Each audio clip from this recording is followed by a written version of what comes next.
is a special day because Kathie has a treat.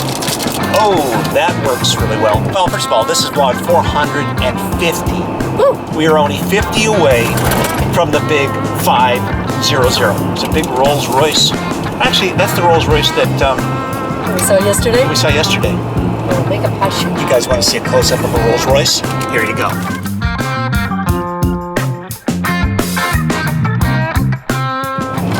Rolls Royces are the economy cars of Malibu. You know, they have all different versions.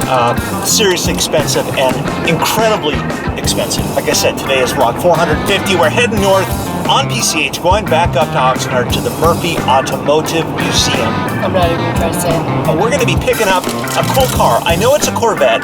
I don't know what year it is. It might be an 89, it might be a 92. All right, we're on our way. It's about 8:30 in the morning, and it takes about 45 minutes to get up there.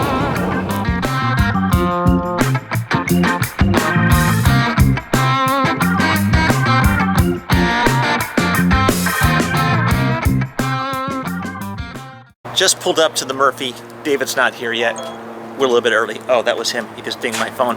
But there is something cool here. Recognize that? One of the GM Motorama transports, the Future Liner. Just sitting in the back waiting for this weekend show, which is a station wagon show. So cool.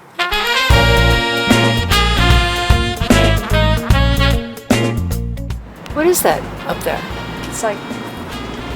I don't know. That's pretty cool. I don't think it has an engine. It must have an engine.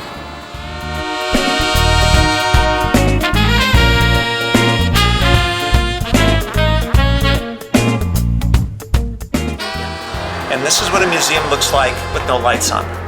Luckily, there's no mannequins that come alive. No creepy mannequins walking There's around. a robot in here. So we got to move this Wagoneer and this trailer. And we're going to be driving that right there.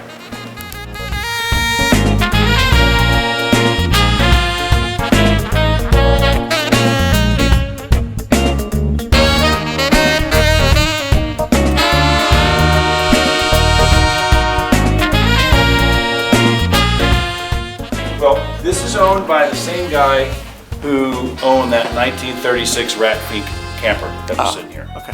This guy's a car collector out of Ojai. We're going to get you up there one of these days. This is a Mac Jr. Made them just 1 year. There are very few that were made, I think 100. And there are a dozen known to exist. And this car is as original as you can get. It's been restored. It has a Continental engine. And it hides in Ojai, except when it's out educating the public about cars.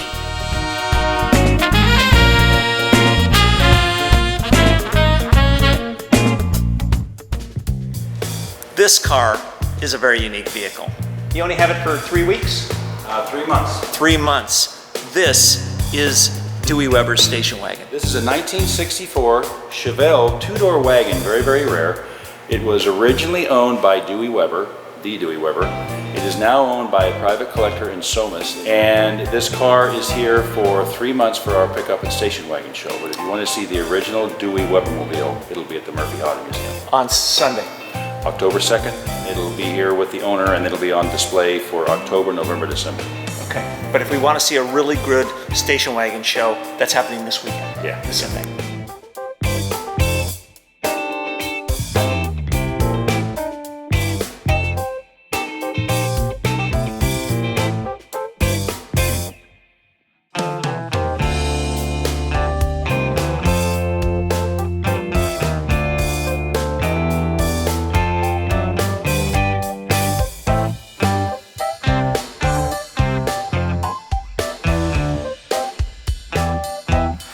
David's got to move the Airstream trailer so we can get the Corvette out. I'm touching DEWEY Weber's car right now. Amazing.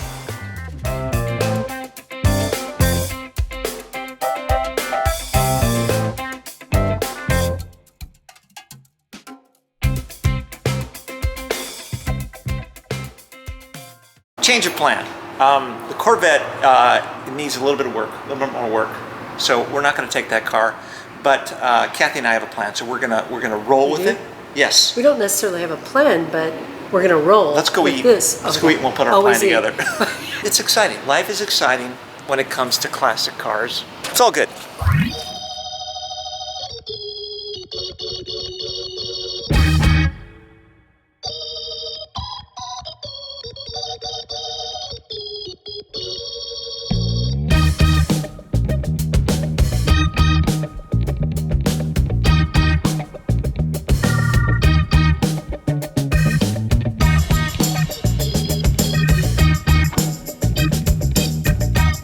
So the story at the museum was that this Corvette went to a dealership, and when it came back, it sat for about 3 months. So David thought the battery had died, which it probably did.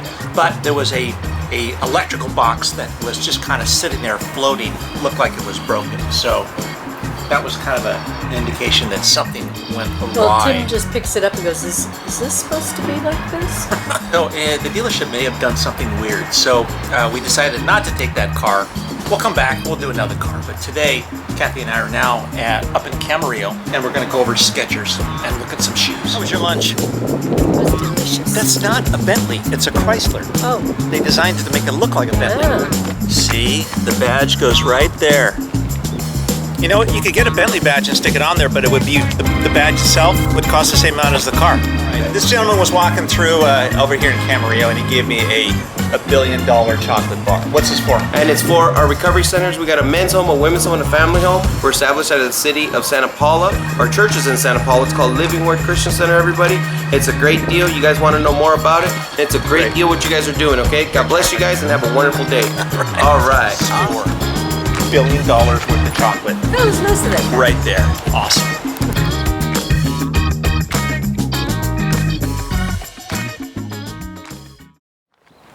What's the name of this rock? I don't know. There's a Point Mugu rock, I'm guessing. I don't know. I'm going to show Kathie the north side of it. It's kind of cool.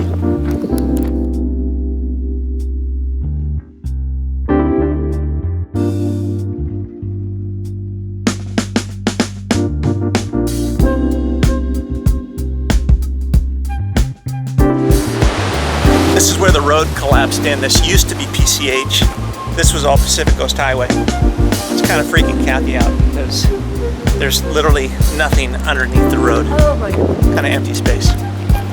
Don't even say.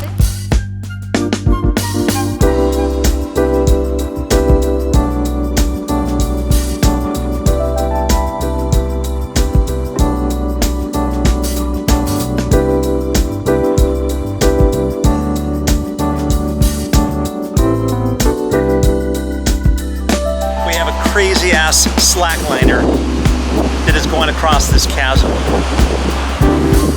Way out over there. Nuts. Kathie, you want to try it?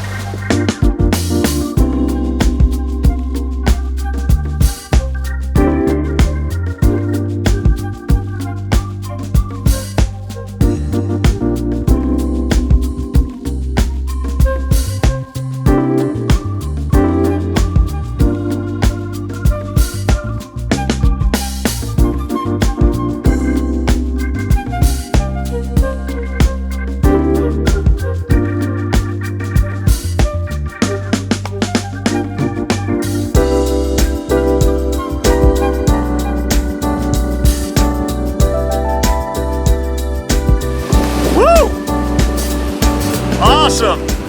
This is Dwayne. He was the one out on the slack line. Why here? It's a gorgeous place. I mean, look at it. Yeah, I mean, has everything you want right there. Actually, my sister introduced me to the sport. Okay. And I kind of took off running with it, taking it as high and as far as I can. Is this the highest you've done? No, definitely not. What's the highest? Probably Yosemite. Really? Calf Point. There's No a kidding. couple lines out there. Oh yeah. That's nuts. Gorgeous views. It's the most amazing feeling you'll ever feel. It's a mix between like pure bliss and as terrified as you can be at once. At the same time. You know, I know what that's like when I'm behind the wheel of a supercar or something. Yeah.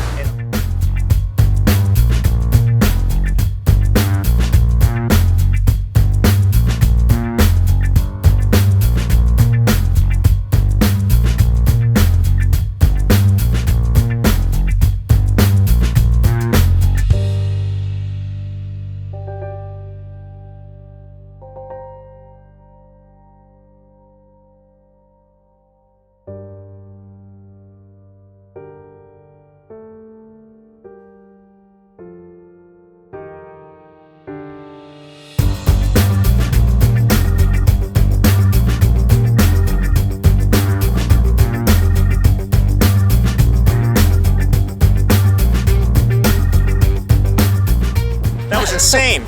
Those guys going across the High Line, that was nuts. They were stressed out, but when they made it across, quiet and accomplished. Interesting day. Interesting. You kind of go one direction and you end up going, I'm an adventurer. I'm an automotive adventurer. I'm in a vlog. Went to the Murphy Automotive Museum today, hung out with David.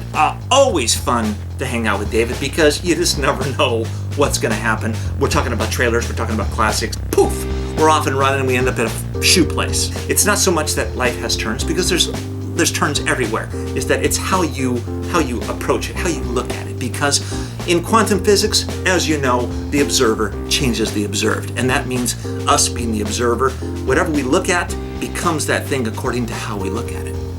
Complex, kind of throwing you through a loop. Look at things as if they're cool, and they're always going to be cool, and they're going to be positive. And the more that you breed good thoughts out there and appreciate and are grateful for what you have, the better things get. Automotive culture is just the best culture in the world that you want to hang out with. But according to, after kind of going through this, I've come up with 5 categories. 5 categories as to what makes up automotive culture. There's 5. Number 1, car designers. Okay, so cars are designed by car designers. They go to school to learn how to design cars, and they get a job at a car company, GM, Ford. They create really cool concept cars that show the trend of the direction that they're going to go, and they create cool designs, and those designs get manufactured, and you go out and buy them. Category 2. Restorers, people that would have taken your design and your car gets really old, it starts to fall apart, and then someone comes along and restores, brings it back to its former glory, and voila, you have the original car in the original shape, and it's gorgeous, and it sells for $1 bajillion. Number 3. Car customizers, or otherwise known as the artists of the car world. People that take those brand new cars, or they finagle and tweak and widen and shorten and squat and chop and channel and do all those things to customize it and make it their own. They instill passion into what it is they do, and they love those cars, and they create their own unique expression, kind of like going to an art show. Category 4. The enthusiast. The enthusiast is the guy or girl that loves cars, that just wants to go to a car show. They don't necessarily drive anything that cool. They might drive a Hyundai or a Toyota or some kind of normal vehicular contraption, but they like going to car shows, and they like seeing them, and they like just kind of getting into that coolness. And then number 5. Number 5 is the collector. It's the guy that is just like freaked out at how cool all the cars are. Mike Laxon, my friend, who loves English cars, so he goes out and he starts collecting, these English cars, and he likes the stories, and he likes the designs, and he likes the history and all this kind of stuff, and he amasses a collection of those cars. And of course, some of those things can commingle. So you can have an enthusiast that's a car designer, you can have a car customizer that's a collector, and then you just have to decide which one are you. And as you decide which one you are, that's how you contribute to the whole. We're one big car culture family.